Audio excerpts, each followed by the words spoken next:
Hey everyone, and welcome back to Isyour6covered. Appreciate you showing up. We got two special guests for you. Not one, but two. We got the famous Bill Sweeney. Welcome to the show. Thank you for having me. No problem. Thanks for showing up, having some fun. And we have, you don't know who this guy is, and you got to shoot in the, it'd be what, the southeast region. Be on the lookout for this guy right here. So let's get old. Chris Beck in the house. So welcome, Chris. Thank you. Don't get all tongue-tied now. You've been having fun. Good. We were yapping earlier. So hello, everybody. Let's see who came in first place real quick. Matt Cross comes in first place. We got 80 Baja, the Shaggy Rifleman. And Chris Estes is out there. The other Tim Davis, Brian T. People will start pouring in here. Joe Combs is out there. Welcome to the show. Welcome to the show. All right. Let's see what else shows up. So let's see. We got, if you guys are not familiar with Precision Rifle Series, let me find the damn picture here. Took a picture of Chris's stats. So the last matches, he got a 6, a second, a second. He won the match, a second and a third. So he is rocking and rolling in points, and he is third place in that Southeast. So congrats, Chris. That's freaking awesome. Good job. Appreciate it, man. How long you been shooting? The first match I ever shot was probably, I don't know, 8 years ago. I mean, I've been shooting all my life, but I was at the range one day and they said, "Hey man, you should come shoot this match we got next Saturday." And I was like, "What match?" And they're like, they called it Sniper Challenges back then. And I was like, okay. And showed up and had fun and been hooked ever since. It's probably 8 years ago, I think. Dang, that's awesome. That's kind of before, like you said, this was really even around a thing. So. Yeah, there was no PRS when I was doing it. It was just the local matches, and they had a 500-yard range, and they did monthly sniper matches, and they would have DMR matches and all that kind of stuff, and anything with a scope on it, I was all in. So, all right. So you've been shooting for 8 years, Bill. How long you been shooting? Since 2017. 2017. Now that's when I first started, but I've only been technically in 5 matches so far. Okay. Sure, it's only 5. Yeah. Because I got maybe 6. Yeah, I was gonna say I got 9 things up there, and you were at most of them. First one was at VOD in November of 20. All right, it was the first one. So let's go over Chris's gear real quick. What are you shooting? And go over the gear real quick so everybody knows what the magic comes from. Left-handed voodoo with a 22-inch MTU barrel. Foundation stock, 0 compromise, 5-27 optic. I usually have the Gray Ops plate on there. Atlas bipod. Bags. Right now, I'm hung up on the fortune cookies. I was using the heaviest one they have, and now I'm switched over to the tater tot. Tater tot. Yeah. I love the tater tot. Bag, I love it. It's so heavy, so big. I try to use as few bags as possible in a match, and that was just too big sometimes. So, which one? The fortune cookie? No, the 16-pound, whatever it is, Whiskey Charlie Max or whatever it is. Okay. The full size, full weight. That's a whole backpack in itself, right there. My pack would weigh nothing if it wasn't for that. How about you, Bill? So Bergara B14R, upgraded the trigger to a Bixen Andy, Athlon Cronus BTR Gen 2 scope, 4.5 to 29, I think it is. Added a Arca Area 419 Arca Swiss rail to the fore end of it with a barricade stop on it. Nice. Yeah, so Bill's been shooting for a little while. Myself been shooting for a little while when it comes to PRS stuff. And I tell you what, I don't know about you guys, but I've done 3-gun. I've done USPSA stuff. IPSC back in the day in California. tons of shotgun. That used to be my thing. Just different formats, and I really enjoy the 22 long rifle stuff. Probably my favorite. The Rimfire stuff's by far my favorite. I tell all my buddies if I had to pick between never shooting a centerfire match or never shooting a Rimfire match again, I'd give up centerfire in a heartbeat. No reloading. That's it.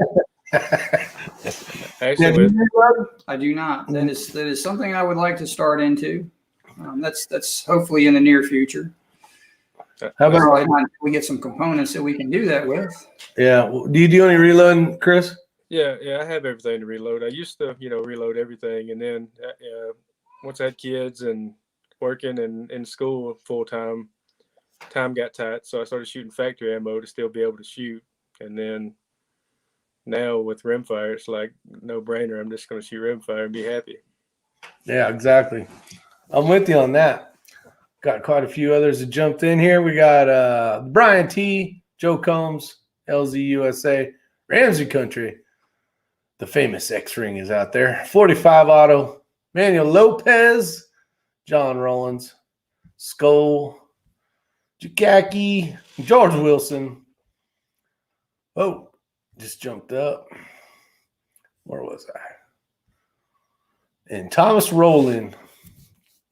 Daniel got as my judge.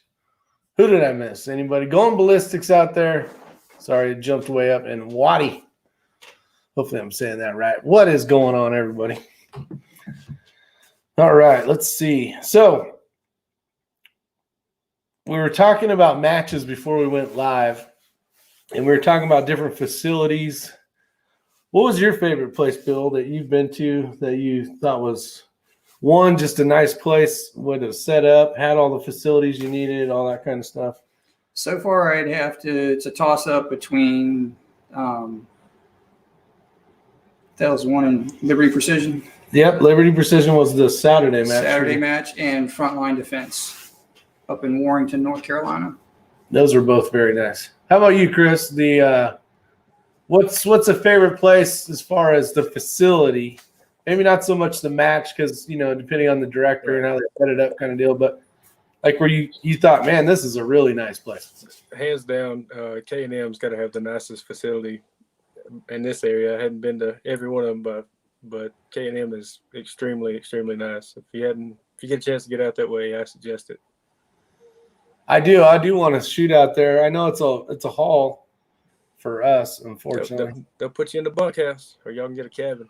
Yeah, I mean, if you go online and look at K&M's facility as far as the photographs they've got and their setup, and as far as their bunkhouses go, it looks really nice. It's super nice. And bunkhouses, you sleep 3 deep, I guess. Yeah, they got them 3 high in there. But, I mean, just the camaraderie and the feel you get from spending the night there and shooting the breeze with friends and whatnot, it's got to be really cool. Yeah, the cabins are super nice as well on site. I think it costs a little bit more, but if you got several people splitting it, that's not a bad way to go either. Yeah, save some money, have a nice place. I know when we were out in New Mexico, was it New Mexico? Yeah, a lot of that whole Airbnb or whatever it's called. A lot of the shooters were renting a nice little house. Yeah, I mean that's kind of splitting the rooms up. Yeah, definitely a way to share expenses. Let's see here. The Shaggy Rifleman's out there. For that reason, I'm out. Yeah, right. Brother Tim Davis is asking if X-Ring's okay because it's not over here. No, just so you guys know, X-Ring is with the family trying out the new, it's called the Winnebago Mini X or something like that. Mini something.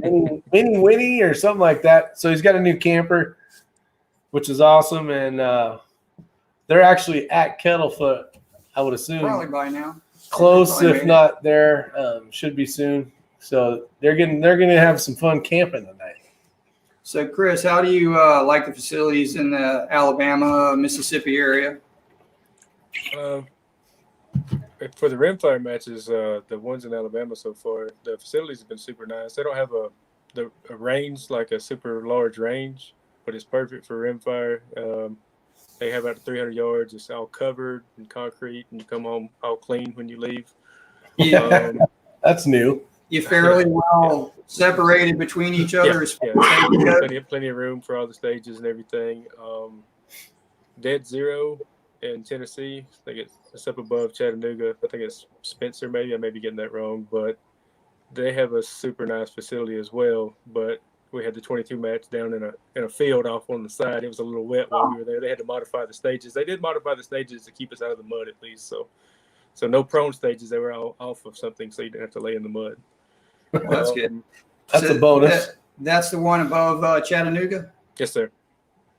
And then like centerfire wise, like Alabama Precision in Alabama has got a pretty great range to work with. They don't have a lot of the facilities, but the actual props and the stages, they have really good props and everything spread out across a large part. Like when you go there, you have to walk a decent ways from one end to the other. MPA does matches down in Blakely, Georgia at Arena, which is a massive 2,500 acres or so. They have like a 2,500 yard range there. It's huge. So they can like a 2-day match. They'll do the first half of the match will be on the 1,000 yard range, and then the second half of the match may be on the 2,500 yard range. So it's a nice facility. It's really big, spread out. Now, what did you call that? You called that arena? Arena, yeah. Arena. Now, is there another arena in Florida? What's that place that? Altus. Altus. There's an Altus, yeah. That's in a Panhandle, correct? Yeah. I was trying to think of the place we shot that multi-gun as. Basically 3-gun. And you were down more central Florida. Yeah, we were in the middle.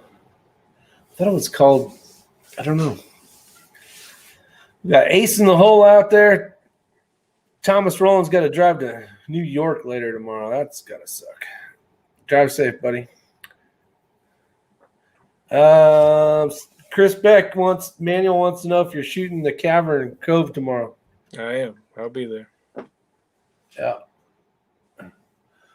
And where is that at, Chris? Woodsville, Alabama. It's kind of near Huntsville. I've never been there before. They do monthly NRL matches there, and they're doing a 1-year anniversary of their facility, I guess, or the matches in general. And they're doing an outlaw match tomorrow. I think they got about 50 people signed up, so it should be a good time. Tim Davis says the High Point 995 is the best competition centerfire rifle. Changed my mind. Let's see. Going Ballistic says Altus is a little over 2 hours west of Tallahassee. Got it. If you're looking for a really awesome custom rifle build, go check out Desert Precision Gunworks or dpgunworks.com. That's right, Shaggy Rifleman. Keep me honest around here. Get out that sponsor name. So, Frostproof Florida is where we were. That's right. Tim Davis went out there and hung out with us, which is really cool. Let's see. I got excited, then confused, then disappointed because there is a town named Altus near me, but it's about 1,200 miles from the one you guys are shooting at. It's a bit far to travel. Sorry, 45 Auto. Unfortunately, it must be a different one. Get in that car and head that way. Let's see. So now, have you shot any centerfire matches this year? No, not at all. I haven't shot one since I shot an Alabama Precision 2-day match. I think it was 2020. It could have been 2019. I don't know. I hadn't shot one in a while. Yeah, it was in April. I think I shot 2020. It may have been 2019. It's been a while. Now, is your plan to shoot any centerfire this year? Not this year. None whatsoever. Gotcha. I'm just going to keep sticking with the rimfire. As long as I can compete, I'm happy. So I'll just keep sticking with the rimfire. Our local range shut down. It's not a range anymore. So actually going and shooting centerfire is way less convenient than it used to be.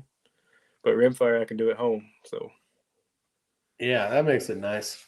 Yeah, that is. It's one of the convenient factors about it. Yeah. You don't need a really long range like you would with a centerfire for the 22. Right. So yeah. To me, it's every bit as challenging. I'm fine with that way anyway. Sometimes we talk about it. Sometimes it may be more challenging. There's a lot more little nuances to it that you don't have to compete with centerfire that you have with the rimfire. Just little, I don't know, intricacies that are different. Trying to find the right, you can't find the right load. You just got to buy what you can buy, especially right now, and throw it in there and hope it works. Yeah. So you would say that you might be taking some things for granted when you're shooting centerfire that you really have to be careful of with 22. Right. I think so. I think actually driving the gun makes a difference in rimfire. Like if your fundamentals are slacking, then it's going to show up on target. Or you might get away with it with a centerfire. Yeah, I can see that. The what are you running for ammo right now? What's your Well, I bought a 1,000 or 5,000 round case of Center X, and it's the new stuff. And it's going averaging like 1,100 feet per second, which is drastically faster than any Center X I'd had before. At first, I thought it wasn't going to shoot, and I've convinced myself this week that it's going to work because that's what I'm taking. So, because that's what you got. That's what I got. I mean, I got some SK and stuff that I wouldn't have a problem shooting a match with some of the other SK standard, even the standard stuff. I wouldn't have a problem shooting a match with some of the lots of it I got, but I really wanted this 5,000 rounds to work out. I've heard that you're the third person that has told me that the new boxes are basically a little bit hotter. Yep. One of my buddies, he just got some of the new stuff and a brand new Voodoo, and it's shotgun pattern at 50 yards. It does not look good. His SDs and stuff look good. It's fast. It's fast. It is fast like this stuff, but his Voodoo is not shooting it good. And he'll come right behind it with some SK and stack them in there. So I don't know what the deal is. I'm gonna try some of it in my gun and see how it shoots for me. Hey, what lot do you have? Because I have a lot written down here. I don't know if it's close to you, but is it 26556? Yep. And it's 700233? That's it. That's the exact lot. I got 5,000 rounds. Well, less than 5,000 now, but and it could have been you that had commented. I told you the other day the lot number in the comments or whatever. Did I write it down? I have no idea. Oh, okay. Because I had wrote down somebody's lot number. Yeah, it wasn't shooting good for me, and then I like scrubbed my barrel and went back out. It's not the tightest shooting groups I've ever shot, but it'll work. Well, if I ever have to shoot against you, make sure you got that stuff available. I'll bring it. All right. I'll let you know. It would be fun to get out that way and meet up and shoot in that region. It'd be kind of fun. Yeah, talk to me tomorrow. I'll let you know how it goes. All right, sounds good. Yeah, I'll let you know how tomorrow's good. So Kettlefoot is actually where we're going tomorrow is going to be the place that's for the finale, I believe. For our region. For the region, yeah. So it'll be kind of nice seeing the facility and how it's set up and all that kind of stuff. Go ahead. The southeastern region is at Double Deuce, and that's one of the ones I've been shooting primarily at that facility. So that's the match director that has the where we didn't shoot inside of 100 yards for the entire match and that kind of stuff. So it should be interesting to see what he comes up with for a finale. Inside 100 yards? We didn't have a target. We had one target inside 100 yards, and it was a snake charmer at 75. Okay. No tripods allowed for rear support. I don't use that anyway, but he doesn't allow tripods for rear support or none of that stuff. So I had read they didn't give you the course of fire, but they did give you where was that at? They had said it was like 15 yards. Oh, 17 yards. 17 yards to 250 tomorrow. 17 yards. I haven't shot at 17 yards. I've shot at 30 yards. 22-inch barrel. I just reach out there and poke it. Yeah, exactly. Especially the closest match, I think, was like 32 yards. There may have been a 25-yard target somewhere in there, but that was only like a one-off deal.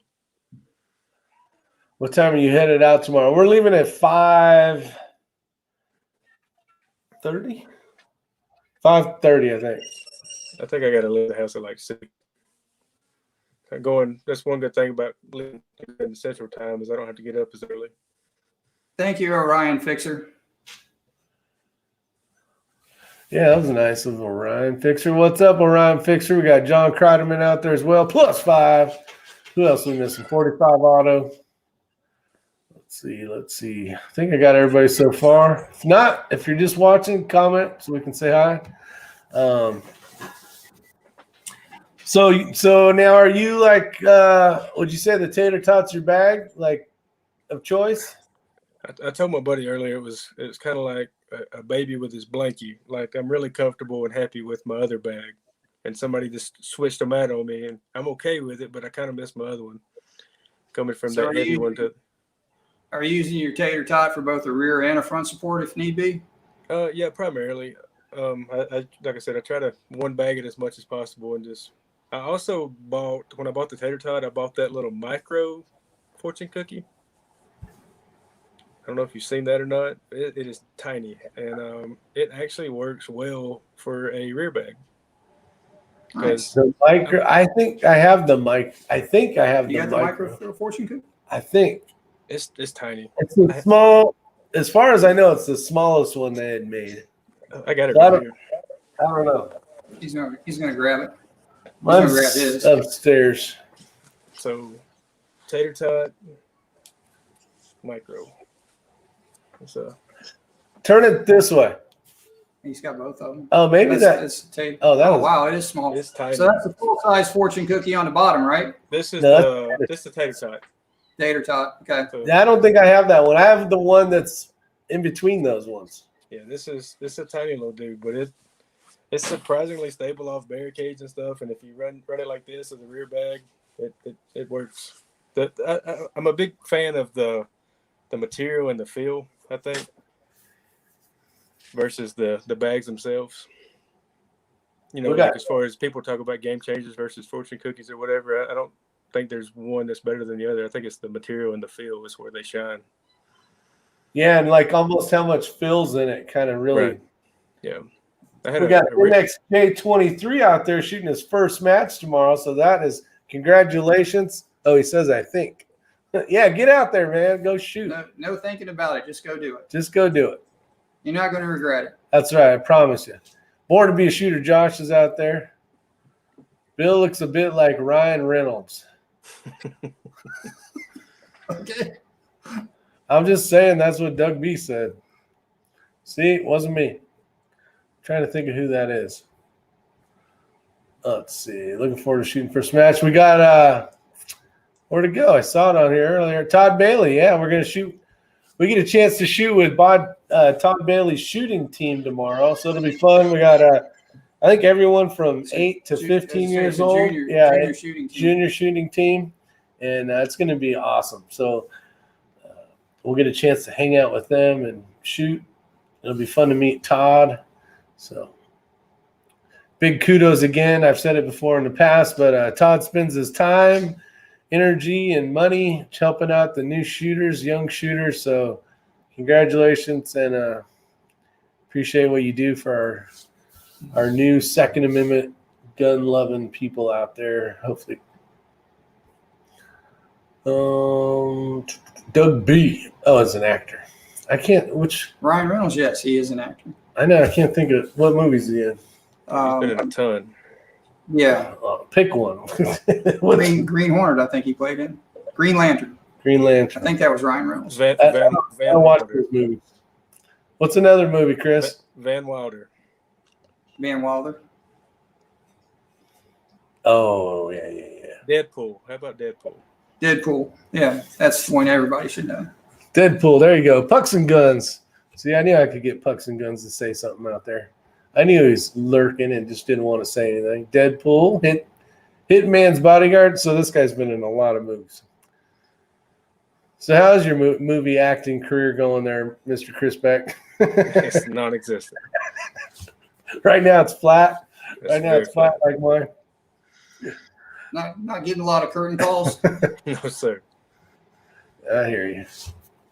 Well, you're on this famous, small micro YouTube channel. So that's right. If anybody's looking for a bearded redneck, though, I can play that role pretty good. There you go. See, that's what I'm saying. So this goes out to John there. Had a really good day using my Kestrel and figuring it out. Yeah, we spent We went, Bill showed up at the house here right around 10. 10 o'clock. I think we headed out of here at about 11. Shot for, how long do you think we were out there? 3 hours? Yeah, we left there about 2:30. Yeah, so we, that's the thing, is being able to get all your data. He had a brand new, Kestrel. so we basically Never downloaded had used Matt's. one before. We downloaded Matt's. Yep. Downloaded Matt's information and then shot And out then the distance started- and manipulated the numbers from there to make a match. Sean Downey, evening fellas, still working up the nerve and logistics to shoot a match. Let's get you out there, Sean. You're gonna have a time of your life, buddy. Doesn't matter if you come in last place. Get out there, have fun, shoot. Any words of encouragement for the new shooters out there, Chris? Yeah, just go shoot. It doesn't matter if you suck. Go shoot. You'll have fun, and you'll be back. That's right. You will be back. Absolutely, Sean. I'll give you a life experience. 3 matches ago. Now, granted, I've only shot maybe 5 matches. 3 matches ago, I go out with a new scope, go all the way to Kentucky, end up coming in dead last. I got beat by a gentleman older than me, and I'm older, who had a duplex reticle scope and a 10-22. And I got spanked. So still had an excellent time, learned a lot. So don't be afraid to go out and give it a try. Trust me. Yeah. Even if you do horrible, you're going to meet great people. You're going to gain a ton of information that you can't necessarily gain on your own. Yeah. You're going to make contacts that you probably keep for life. So, I mean, there's no real downside to it. That's not those people that always say they want to come watch a match to see if there's something they want to do. I'm like, man, bring your gun, because if you come watch, you're going to wish you brought your gun so you can shoot. That's what happened to Matt. He went to the first Chris Simmons 22 match. I was in California working at the time, and he regretted not signing up for that match. He's like, man, this is fun. MXJ 23. Yeah, the road had washed out, so they got some issues. I don't know how much flooding. It is going to be muddy tomorrow, they said, but I don't know why they're using the rifle. I don't know much about it, but it just said that they had a bunch of rain. Something got washed out. TB saying 38 likes, 61 in the chat. Let's hit the thumbs up button, please. Appreciate that. Gordon Hebert's out there. Welcome. What up, Joaquin? No notification, huh? What the hell? Let's see. Bill and Chris. Let's see. Hello out there, Joaquin. And a bad day at the range is still better than one at the office. Hell yeah, that's for sure. Absolutely. Any day you can be out doing something that you truly enjoy with people you enjoy being around is a good day. That's right. Joe M. Well said. That's right. Let's see. What else we got out there? Yeah, absolutely. When you go out there and compete, you just look at it as you're only competing against yourself. Nobody else really matters. You're going out there to do the best you can do. Yeah, go slow. Don't get disqualified. That's the most important thing. Be safe, have fun, and see how many targets you can hit. And learn. Yeah. And they will let you – you tell them that it's your first time shooting. They will allow people to give you win calls, coaching. Yeah. They won't let you have to go first. Right. They won't make you go first. Yeah, there's that happened last match. Remember, what's his name? I'm like, I'll go first. Let's see. Give you all their gear. Absolutely. Yeah, let you borrow gear, bags, all that good stuff. Joe Combs wants to know, Chris, how far north have you shot? I guess that Dead Zero match is as far north as I've been. So that would be just north of Chattanooga. Yeah. That's right. Nobody wants to buy the DQ. I don't know if they do this in PRS style stuff, but like when you get DQ'd at a 3-gun match, you're supposed to hit the closest Dairy Queen and go get yourself an ice cream since you're done. Let's see what else is out there. Dang, now I want a peanut butter parlay. That actually sounds good. I almost got a milkshake when we were at the diner. When we left there? Yeah. Yeah, that would have been good. Not that I need it, but it would have been really, really good. How far have you shot north? If you guys got questions for us, put them down in the comment section. We'll have some fun with it and see what great I would questions say as far north as VIR, Virginia International Raceway. Okay. It's as far north as I've been. Yeah. I'd love to be able to come and shoot some of the matches up your guys' way, but like I said, I try to keep them where I can wake up that morning, drive to the match, shoot, and be home that night. And most of your guys' matches are just too far away. Yeah, it's kind of hard to balance the family life and, the shooting part of it at the same time. Got a certain amount of give and take. Absolutely. Oh, Manuel Lopez. So he just got a Kestrel. He says, got a Kestrel this week, and to be honest, I have no idea how to use it other than compass, calibrate, update environmental info, DOF info on target, and create a gun profile, bullet info, etc. Muzzle velocity. That's so. Now, are you running a custom? You're running applied ballistics through Kestrel, right? Yeah. I use the custom curves. One of the things I use custom curves. Bill's using the custom curves now. And I've never even had a chance to shoot at distance and through my DSF, and so far so good. See, we did that today. I'll be right back. Can you handle it? I can try. Yeah, we did it today. We also took our time, this afternoon after we come back. We just sat there out on the porch and just, did direction of fire and saw how it worked and checked the calibrations and just played with all the different information that was in there just to see what we might learn or what we didn't know. So it worked out really well. And I think it helped me immensely for not ever having one before. Right. It also helped Rick too, because he got refreshed on certain things that he may not have used in the past or had forgotten.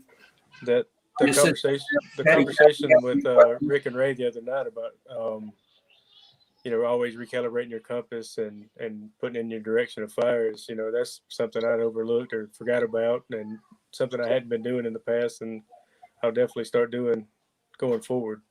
Yeah, because what I've learned so far, if you don't do that, you're going to skew your numbers. Right. Because we were even showing just the slight angle that we were holding it for wind direction between two different people holding two different Kestrels. I mean, we'd be off maybe a couple degrees, but our information would be way off between the two. I think where a lot of people are having issues, especially maybe like Manuel Lopez that just got one, is they're going under 22 and you need to go under 224 to find the ammo. So the Lapua Center X, and you use the Midas, right? Midas Plus. Yeah, you got to go to 224 to find that right bullet. A lot of people are going to 22 and they're not finding the box that they're using. So that's definitely a help. And then you have the ability to hit the custom curve thing. Yeah, because that's how I had started out. Because when I got here this morning, I pulled up my data that I pulled over from Street Lock. I just copied most of it. And yeah, my bullet diameter was 0.222. When in fact, when I went back into the bullet library and looked, it actually came up to be 0.224. Yeah.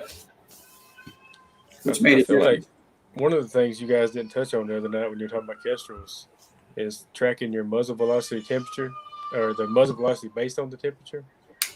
So you can enter your muzzle velocity for different temperatures in your Kestrel, and then it'll calculate and track your muzzle velocity as the temperature changes, which makes a lot of difference in these rimfires, especially if you go to a match and in the morning, it's 40, 50 degrees and heats up to 80 or 90 later in the day, which is uncommon. You're going to have some pretty good muzzle velocity swings. So when you got there first thing in the morning under the muzzle velocity temperature calibration, say it was 39 degrees, you would go ahead and enter in 39 degrees in whatever distance you were shooting at. And then as the temperature rose during the day, you would make another entry. It's in your Kestrel and you go to the muzzle velocity. If you go down to calculate muzzle velocity temperature, you can enter in as many data points. I'm not sure if there's a limit or not, but I know once you get 3 kind of spaced out data points, it tracks pretty well. See, and I thought those went automatically in there the more you use that Kestrel. You have to turn it on and you have to enter those data points for it to calculate based on the. If you don't do that, your muzzle velocity is just going to stay whatever you put in. Okay. So that's something I'm learning right now. Yeah, that's a little trick I think a lot of people overlook, and it makes a difference. So if you could go over it one more time, just for some of us that just showed up and some that weren't listening very well. So yeah, if you go in your Kestrel, go to the muzzle velocity and go down to calculate muzzle velocity temperature, something like that. You click in on that and you enter in the temperature and your speed at that given time. And then you go back and do it a couple more times at different temperatures. And then if you chronograph at different temperatures, you'll see a change in the speed. And once you get about 3 or 4 of those data points in, you can go out again at a different temperature, and your Kestrel will be predicting the speed of your ammo. And then you chronograph, and it'll be damn close. So you're physically using a chronograph and then just checking it periodically at different temperatures. Yeah. Yep. To enter that data in. Yep. Yeah, we're basically not run. We have a few of them, but we're not using them.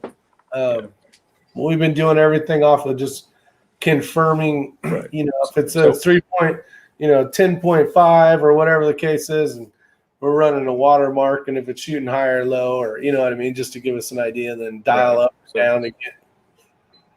But yeah, otherwise your Kestrel is just factoring in the environmentals and that given muzzle velocity that you get if you don't turn that on. So if you go to a match and it's super cold in the morning and people are having elevation issues, that could be what they're dealing with. It's good to know. Good to know for sure. Don't tell anybody outside of the chat though. That's right. Outside of the chat, no one's allowed to know. So Sean Downey, if you get a chance, if you're looking for Rimfire series stuff in your area, you can also go to Precision Rifle Series, so PRS basically, but you'll type in Precision Rifle Series. You'll go to the Rimfire section, and you'll know you're kind of there when it looks like that.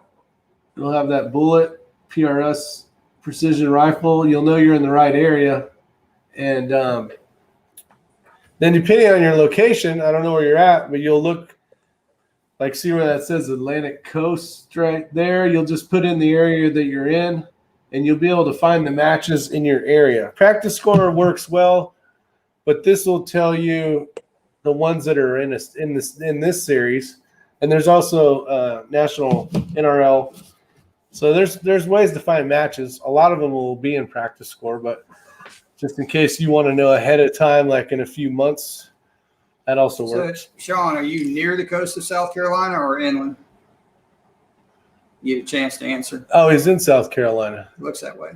Yeah, from coast, 3 hours from coast of South. So he's got to be inland. And I guess he could be in a different state too. Yeah. I don't know. We'll see when he answers. See, what's accuracy first feature do? It's located in the system menu. It's binary, on, off. I have mine. I don't have mine on. I don't leave mine on. But that's only because the person that taught me didn't have his on.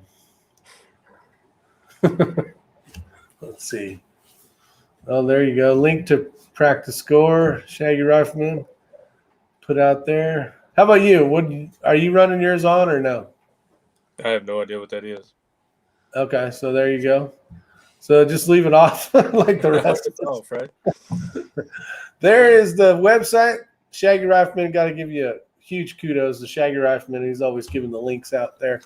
That's what you're looking for if you want to look at the PRS series stuff. I think we had one comment saying that needs NRL it's not the ambient temperature, it's the temperature of the ammo. When you do your muzzle velocity speed test, and what I do is I just leave my ammo outside for a while and then go back and shoot it.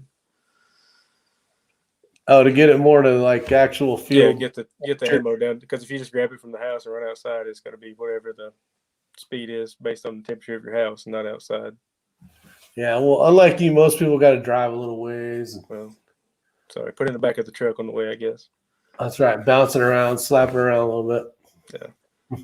Your wife might look at you funny when you run outside at midnight to put a box of ammo on the porch. She's like, what are you doing? I'm like, I got a chrono in the morning. What the hell are you doing out there? Who's out there? What's her name? Let's see it.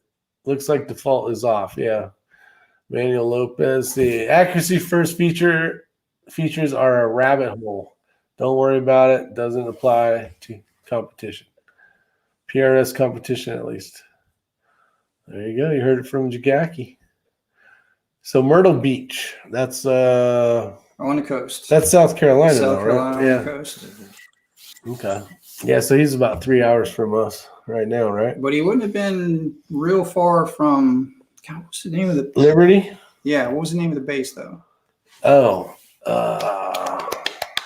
Or the town? Shit, I don't remember. Oh, Laurenburg. Laurenburg. There's a big military airfield near Laurenburg that holds a match. They're probably going to hold another one in late May. That's probably maybe 3 hours from you. Yeah. Or a little less.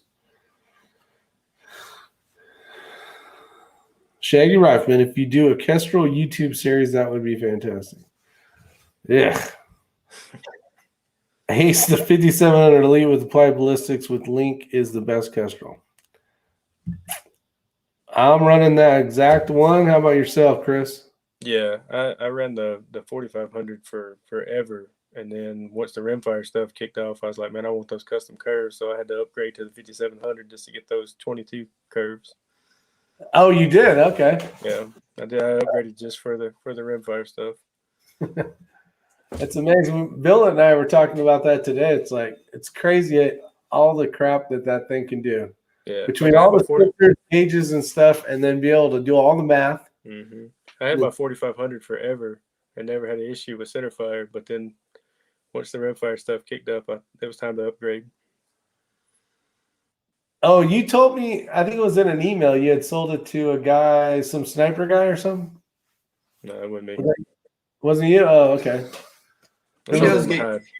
I get quite a few emails. I apologize. Let's see. Unless you want the brand new one, but it costs about $850. Fort Bragg. Thanks, John. Is that the right one? Fort Bragg? Is there a new Kestrel? Hang on, let me see. Man, I can't remember the name of that damn. It was an Air Force base. We had a bunch of skydivers. It's near Fort Bragg. I'm trying to think of how to find it. I know Razor JB would know. Ace, if you get one, buy from Kestrel.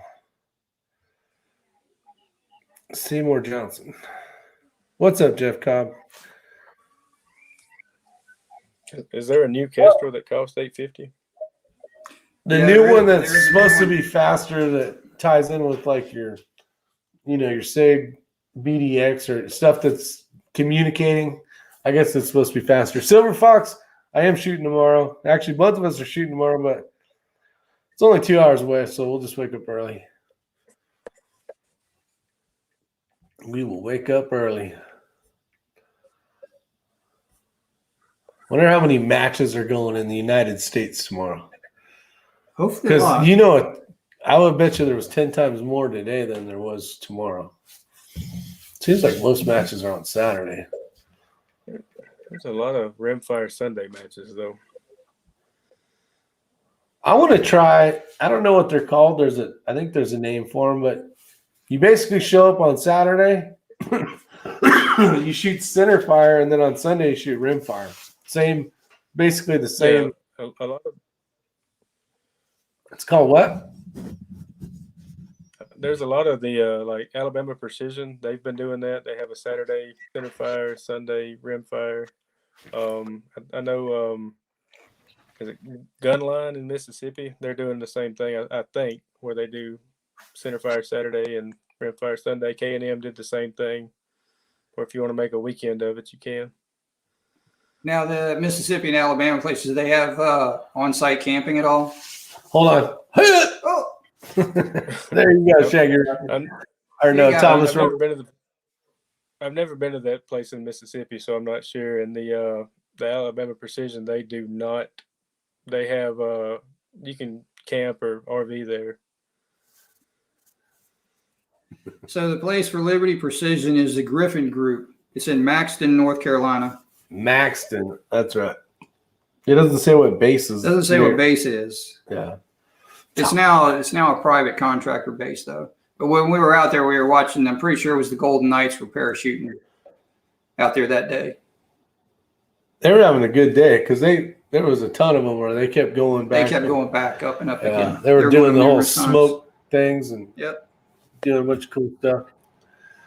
Yeah, but the Griffin group that Maxton at the air base there in Maxton, that's a huge facility also. I was really surprised to see how large that was and what they had available. The karate chopper. That's right. Jakaki says I'm the karate chopper. What else we got? You guys got any questions out there? Comments? So how long how many kids you got, Chris? Like what's the whole life? Like you 20, what are you, about 18 years old? Just kidding. No, mid-30s. I got a 5-year-old and a 1-year-old. Nice. Very nice. The fun. Yeah, even the whole that 5700 for $399, that does limit you. I don't think you can get the custom curve on that one, and you're also limited to the number of rifles you can store in it. But you can upgrade that one to the applied ballistics, but it's another $399. Right. You're better off to buy it from the start. Yeah, all of the 5700s come equipped with link. But the ballistic X ones, I think you actually have to specify that you want it with link. As I was reading when I was trying to, I had a buddy I wanted. order one from Optics Planet. I ordered mine from. And it was wrong. Really? Yeah, it said link and everything on there. He got it, showed up, wasn't the right one. He's like, I'm like, this is not what you want. So you got to send it back. I ordered mine through Euro Optic. Okay. Optics Planet is slow on shipping products. Does anyone else have issues with them? We actually ordered the last one. We actually went straight through Kestrel because it was for Kreidemann, and he wanted it before a certain match, so he had to pay, 2 arms and a leg to get it like within 2 days or something. Well, I got $14 was next day business shipping through UPS from Euro Optic. There you go. So they had it in stock. Maybe that's the way to go. And shipped it right out. What was the price, if we don't mind asking? I get a discount through them, and it was, put it this way, with the shipping, with sales tax, which they're in Pennsylvania, but they're online, they're starting to charge sales tax a certain amount. It was $6.90. Okay. Yeah, Gordon's had issues too. Go ahead, Chris. Do you guys normally have if you're shooting tomorrow, do you have like a pre-match thing you try to go through the day before the match or anything? No, and on this match there was nothing, no course of fire stuff. No, I'm not talking about that. I'm just talking about like making sure your stuff's ready to go and that kind of stuff. Yeah, we will shoot. We'll basically zero today, and like a lot of times we will either go out to X-Ring's house and just do some shooting, make sure everything's kind of there, and it's good. It feels like kind of like you pre-warm up thing. You feel a little more comfortable before the match. The night before, I'll make sure that ammunition's where it's supposed to be. All the things I want to bring with me are in my bag. Rifles in the bag. Stuff sitting by the door, so I don't have to wake the wife up first thing in the morning before the sun comes up. Yeah. So Jeff Cobb saying that on the 5700, you can use the curve, custom curve, but you need the USB cord. Good to know. Definitely good to know. That's why I like when everybody jumps on here and has good information. Oh, Ken West says he got mine through Short Action Precision for $6.99, no tax with free shipping. There you go. That was good. That's a good score. Let's see. Just bought a big Pelican box to start keeping all my match stuff in. Yeah, same way too. I get basically my bad MF bag. I make sure it's got all the ammo in it. I got my I don't have any here, I don't think. But my data card's already taped up and ready to go. Make sure the Kestrel's good. And other than that, just make sure I got the rifle, the bipod in my bag, and tripod and binos, and good to go. But yeah, I definitely like to shoot the day before the match. Buying Streetlight Pro was my big purchase. Where's that at? 45 auto. 45. That's a great. I'll tell you what, it's so much more user friendly than anything else. Absolutely. Yeah, Rick and I were talking today. If the builder or the designer of Streetlight Pro would put that in a handheld unit similar to a Kestrel with the same features that it offers, I think it would sell out outstandingly well. Yeah, the Applied Ballistics app sucks ass, I think. It's nice because you can type in the name of your Kestrel and add a few things. Better than punching it in on the Kestrel, but it's compared to Straylock, it's not as user friendly for sure. But again, it's like anything. The more you use it, the more you become familiar with it. The frequency with which you use it, you become more accustomed to it, and it gets just as easy as anything else. Yeah, Kreideman's doing a lot better with this. Yep. I think it just takes a few matches to at least get the basics down. Absolutely. Joaquin's telling you, Chris, that good luck at the match tomorrow. Appreciate that. Yeah, especially if you're new and you're just getting into this stuff and you've got all this equipment, you're trying to coordinate it, and there's a lot going on around you. Yeah, Joe M's got a good comment here. That's got a lot more options when it comes to stuff easier to find out, like moving targets. You can just hit the win real quick, type it in. And a lot of times the fact that you can see your actual reticle and have a target on the reticle and dial the reticle on a computer screen, you can see it. Mm-hmm. Yeah, but sometimes unless you have a night force. Yeah, but sometimes there's also too much information too. Does Straylock Bluetooth to any of the little weather meters that Kestrel has, the little small ones? Yeah, it'll Bluetooth connect to a Kestrel drop. Yeah, that's a good way to go too. I know with centerfire, when I was shooting some Hornley ammunition and using that Fordoff app and Bluetooth in that way, it worked real well. Yeah. I was using my Streetlock with a weather flow weather meter, which has a wind vane in it and everything, and it would give your weather information, temperature, humidity, and stuff. But what I was running into at home, it seemed to connect to the phone with no problem. Yeah, I'd go to a match, and I'd have to try and connect it, Bluetooth link it just 3, 4, 5 times before it would actually pop up on screen. Yeah, that may be another little new shooter tip, is always check your Bluetooth devices at a match. You never know when somebody's got their drop turned on and you can hook up to right. it. Oh, turn it on and yeah. And you know what? It's 200 degrees outside, and yeah, because they'll link to more than one.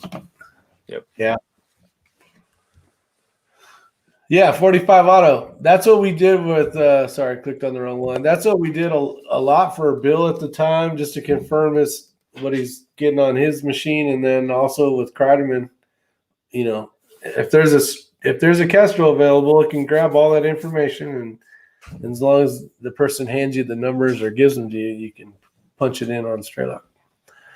So then you would say that would be a good thing to do before you get to a match, is to make sure your Bluetooth's turned off on your Kestrel. Yeah, that's one of those things, like at Rimfire matches, when people start comparing data. Like with me, it gets a little bit screwy. I zero at 25, so it throws everything off when you're looking at the numbers. But if you look at the amount of mils that it increases between the distance, they're usually they work out. So you zero at 25 yards? Yeah. Wow.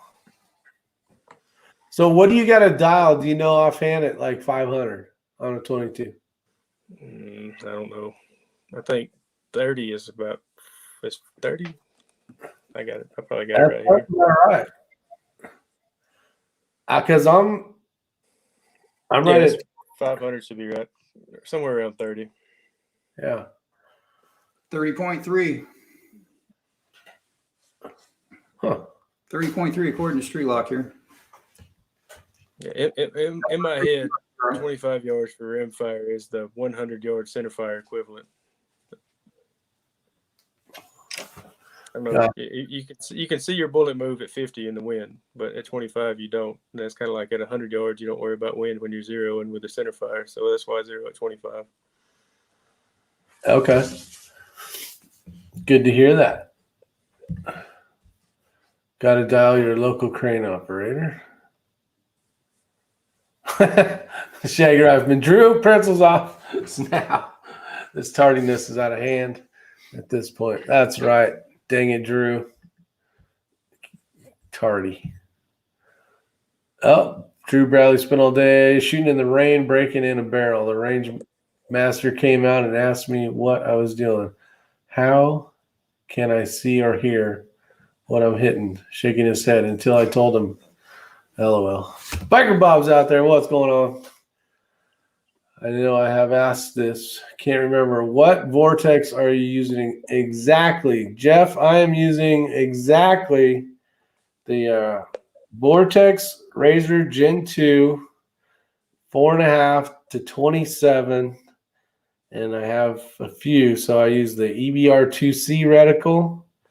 I just ordered the 7. And then I also have the H59 on the Skittles rifle.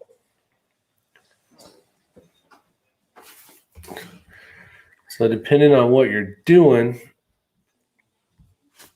one works a little better than the other, per se. James Smith.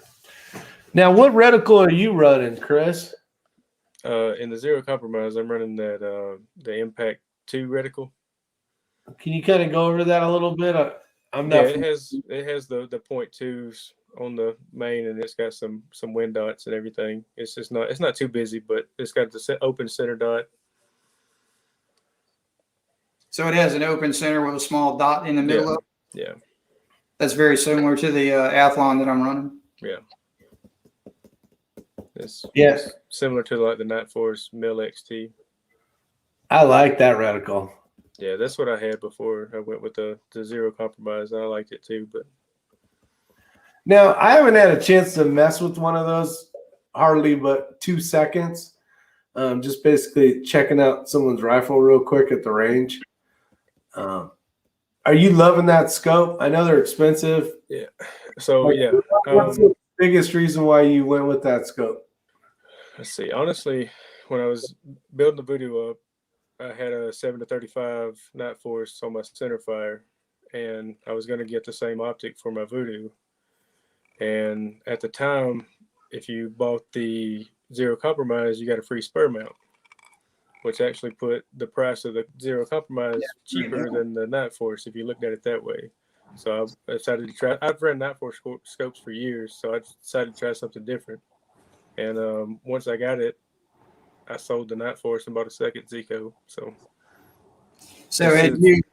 had you had an opportunity to ever look through one of those prior to purchasing it? Nope, went in blind.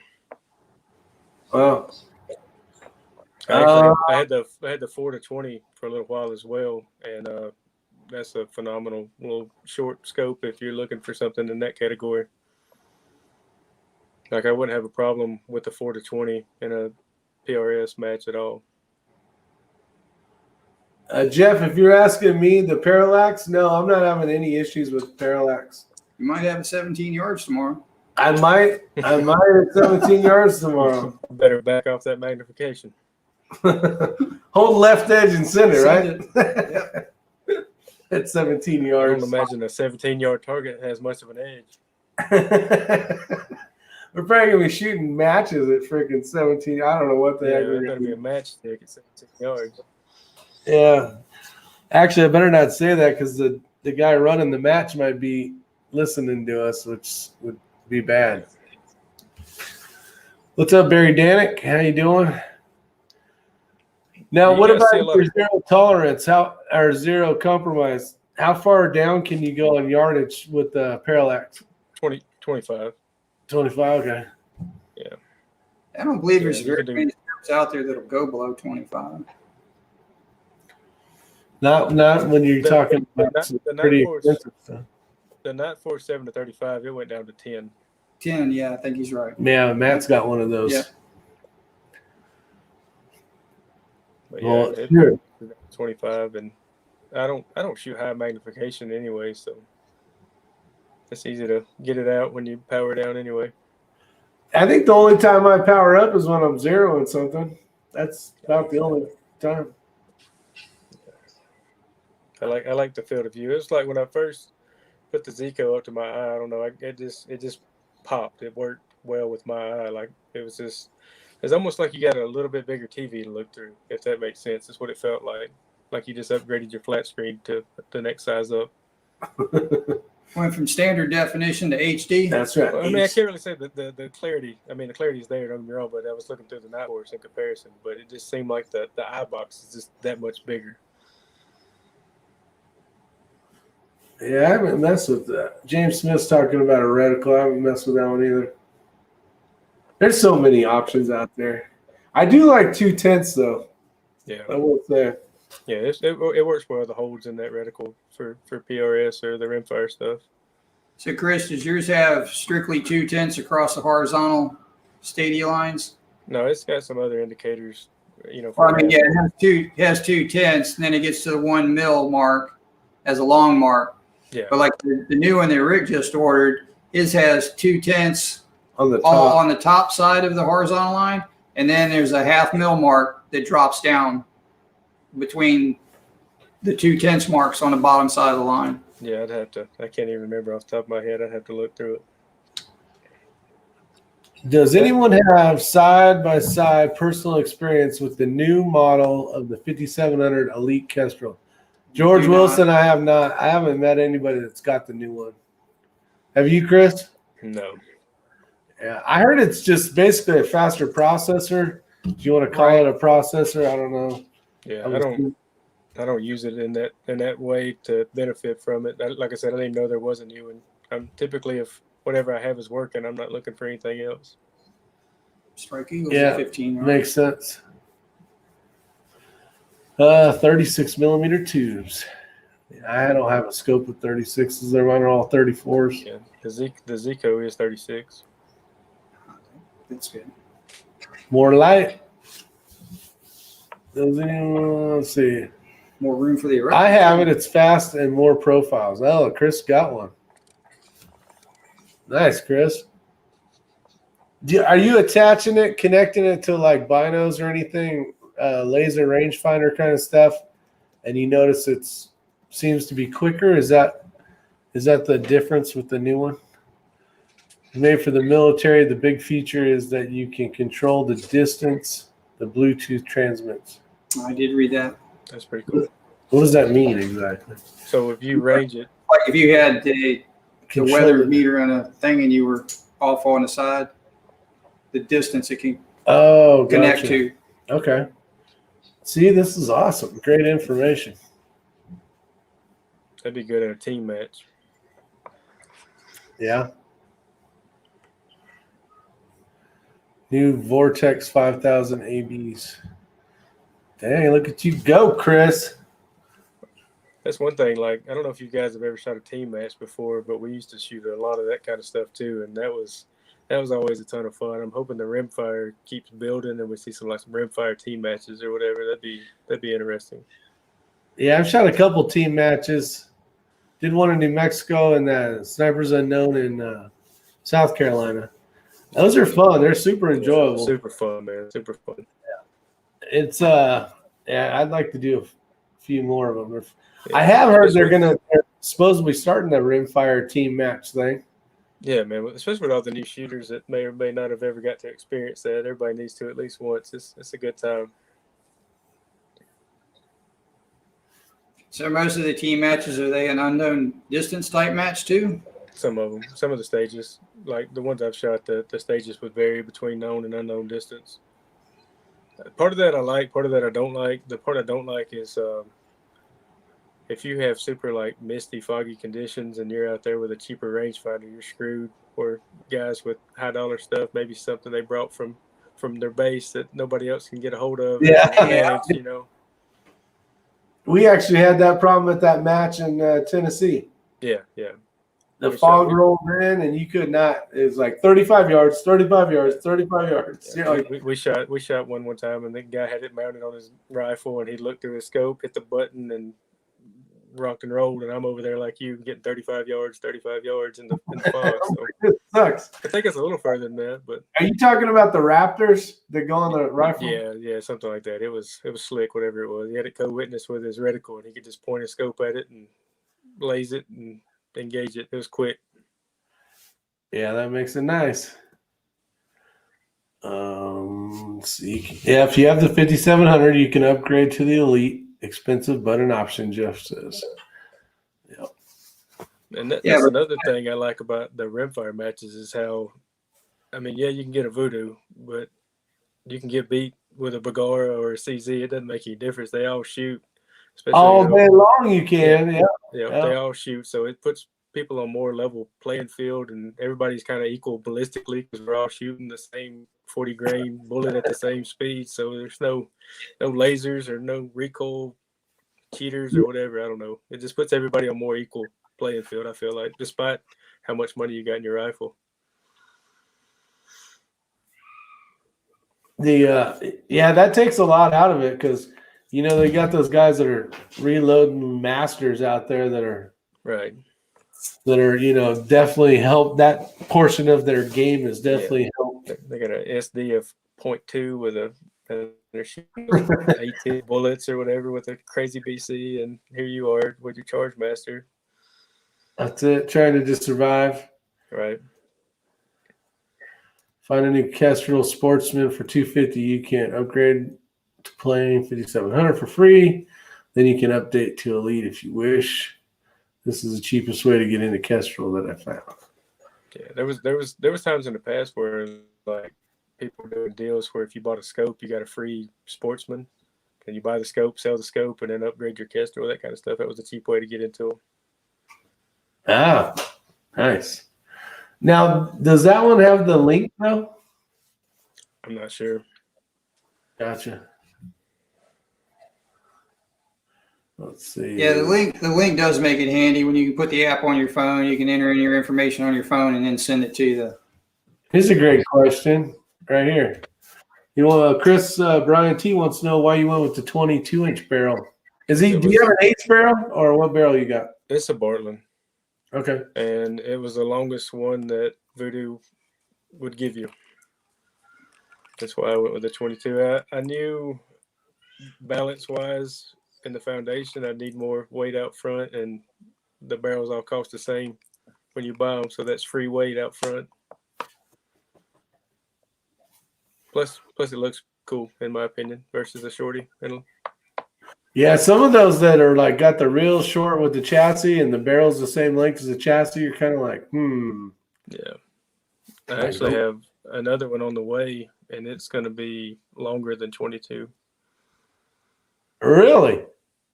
Yeah, I told them no shorter than 22, so hopefully 23, 24 inch, somewhere in there. Now, are you having issues with it actually slowing down the projectile? No, like I said, that ammo shooting 1,100 feet per second. I hope I'm not slowing it down. You hope you're slowing it down, really? No, I hope I'm not. I hope I'm not. Maybe the new one will knock a little bit off of it, but we'll see. It'll be interesting to compare. But it's actually going to be. It was a custom contour I ordered from Bartland because I wanted something heavier than Voodoo offers. So I ordered the barrel and then sent it to them to have it chambered. All right. What's your rifle weighing in at? Dude, it's got to be over 20. Over 20? Yeah. Probably, because like even with the 22-inch barrel and the foundation stock, it's the lightweight stock, and I had to put brass weights all in the honeycombs in the forend internally, and then I have the Area 419 rail with all the weights in it as well to try to just to get it to balance. Otherwise, it was rear heavy. Yeah, my rifle with the Matrix, I showed you the end of that, just the butt section. It's got some weight on the ass, so I'm trying to level her out. Yeah, it's funny. Like we still have offhand stages every once in a while, and I normally do really well at them, even with that heavy ass rifle. Yeah. Well, you don't look like you're a tiny guy. You look like you're nice and in shape. I can handle the weight, I guess. Yeah. Let's see here. Ammo costs too much to waste on a Harley. What's up, Red Raider? Welcome to the show. We're getting close to being done here. Let's see. The new barrel is also a 1 in 9 twist, which is going to be interesting. Oh, okay. I've heard things about that. I haven't officially seen anything I haven't seen anything, any real world postings or whatever, but I'll be your guinea pig. Yeah. I know Josh has got one ordered. And yeah, I heard that with a 1 in 9 twist, you do want the longer barrel. Yes. And now your longer barrel makes more sense to me. So yeah. They said don't do a shorty 1 in 9, do a long 1 in 9. So we'll see. Supposedly you get a little better BC out of the bullets with the 1 in 9 twist. Yeah, and I heard like I don't tighter grooves past 200. Right. We'll find out. Yeah, keep me updated on that. When are you thinking you're going to get that barrel? End of July, maybe. Okay. Nice. Very nice. Yeah, I'm interested to see how this whole new rabbit hole is going to turn out. Yeah, one thing I hope they implement in the rules is with those copper bullets coming out, if they ever actually are produced in enough quantity where people get their hands on them, is they put a speed limit on rimfire matches so nobody shows up with those little 1,600 feet per second little rockets. A little hauling out, yeah. Right. Because that would be. I hope they keep it to factory ammo. Honestly, that way. That would ruin rimfire competitions for me. I think if people showed up with those. Yeah, that and who the hell wants to reload 22? Yeah. Good God. There's no way. Mm-mm. That doesn't even sound fun anymore. You're trying to set some ELR world record or something. Go for it, but for our matches. Yeah. Exactly. Well, and that's what takes kind of you can buy this over this when it comes to like parts and pieces, but at the end of the day, it doesn't matter. They all shoot pretty damn good, and it's going to be how good of a shooter you are. Right. Yeah. Before the voodoo, I had a left-handed CZ 452. So the left-handed options are pretty slim, and all they had in that was their little pencil barrel. I had it cut down to like 18 inches and threaded, but it in a matter stock with the 1 inch channel. That little barrel sticking in there looked pitiful, but it shot fine or whatever. It was never exactly what I wanted. Yeah. Heck, I shot some rimfire matches back in the day when we used to do them at the range with a single load 40X. Nice. And since I'm left-handed, I sewed like a little Velcro thing on the side of my, like a 2-round holder, but think of it like a 12-round holder with a little centerfire round sticking in it, and I would load them and shoot. Uh-oh. Red Raider's going down the rabbit hole of freaking Pinterest. Careful. That's another expensive one. If you haven't already, feel free to check out the sponsor's website. There you go. Shaggy Rifleman. Back at it again. He's back at it again. We are tonight's chat is sponsored by dpgunworks.com, which is Desert Precision Gunworks located in Arizona. Kenny makes some really, really great shooting rifles. Trust me, I got one on the wall right there called Skittles, and things shoots lights out. So if you're interested in a custom rifle, go take a look at DP Gunworks. All right, let's see. Find local matches in your area. PrecisionRifleSeries.com. There you go. Man, Shaggy's on it. Any other places that you notice you find matches at, Chris or Bill? Man. I mean, that's one of the benefits of the PRS Rimfire series, just being able to go on their website and find the matches. I don't do Facebook or any of that stuff, so typically finding matches for me would just somebody had to tell me about them. Yeah, most all the ones I've found are all been through Practice Score primarily. Yeah. But since they started the Rimfire series, having them there is the easy way to find them. Yeah, and I've even found some that are non-sanctioned through PRS or NRL that are on Practice Score also. Okay. Yeah, I know there's some going on here in Georgia that are non-sanctioned or whatever, but I haven't made any of them. Yeah, I think the one we shoot next is it next week? No, week after next. Week after next, that'll be one of Chris Simmons' matches. It won't be part of the PRS series, but it will be part of his series.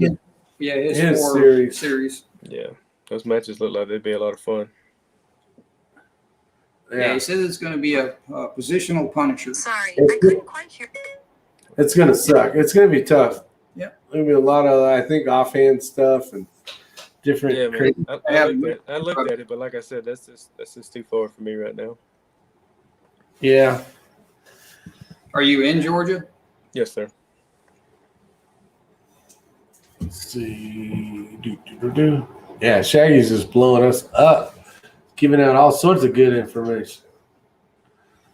Should have gave him a wrench a long time ago. All right. Let's see. Any other things, guys, that you want to talk about? Now, do you have a YouTube channel or anything, Chris? Are you doing anything? No, I couldn't imagine. No, I ain't got time for that. I got 2 young kids. I ain't got time for that shit. Yeah. And you're going to school full time and work. That's it, man. Let's stay busy. But Now, what are you going to school for? Are you going to be like a underwater basket weaver, like professional? No, geospatial sciences. Wow, nice. I do GIS work for a living. Okay, So I got the job. Now I'm going to go get the degree. there you go. Yeah. That's smart. That's Did smart. it backwards, but They'll bring the paycheck up, son. You got to meet this gentleman today, I did. Mr. Shiloh. Hated didn't make it quick enough today. I really wanted to see one of those nice 22s. Probably would put my old Marlin to shame. I got me a couple old Marlins, and Shiloh, it'll put you to shame. Next time, you just call me, and I'll come out there, and you can shoot the heck out of it. Rick, you wearing red like Ray said. You always do, LOL. Sometimes I do, yep. I do. I wear red. I like wearing colors. I ain't scared. You know anything about AR precision rifles? DW. Oh, he's talking to you, Chris. Do you do much any AR stuff? like I said, I used to back when we would do DMR matches and stuff. I have a 18-inch Noveski that I shot in those. You do any 3-gun? You ever try that? Never tried it. Damn waste of ammo is what it is, but it's fun. I mean, I don't know, it always looked fun, but no, I never got into it. Yeah, I'm actually October. We're shooting a 3-gun match. Ray's shooting one next Saturday. I need to find me another 22 match so I can go shoot. That's what you need to do, Bill. Find a match coming up. We can go to May 1st, Double Deuce in Huntsville. Huntsville. Yeah. May 1st. That's when Chris's is. Yeah, I was gonna say I think that day sounds familiar for some reason. Yeah. Yeah, 3-gun. I mean, I wouldn't mind trying. I want to try as much of this endeavor as possible, but that's an awful lot to keep track of. What? Man. 3-gun. Oh, 3-gun. Yeah, no. I don't know. I felt like I grew up hunting, and I always enjoyed trying to shoot little stuff or whatever. So when I found out that people actually did this in competition, it just made sense, and I migrated straight toward it. Have a good night, Joaquin. Appreciate you showing up, buddy. Yep, thank you. And wishes us all good luck tomorrow. Should be fun. All right, well, let's get the hell out of here. We got to wake up early. Yeah, man. You got to wake up early. And then we'll go try to be good at it, right? Definitely. We'll give it our best shot. Yeah, so But most of all, we're going to have a good time. that's right. We're going to have a good time. Is the earth flat considering your job title? Drew Bradley wants to know. Absolutely not. All right. Everybody out there, just hang out. Don't hit any buttons, Chris. We're gonna end this. If it was flat, bullets wouldn't go to the right. You guys have a great night. Stay safe, and appreciate everybody showing up. A lot of fun. Learned a lot, actually, and wish us good luck. See you.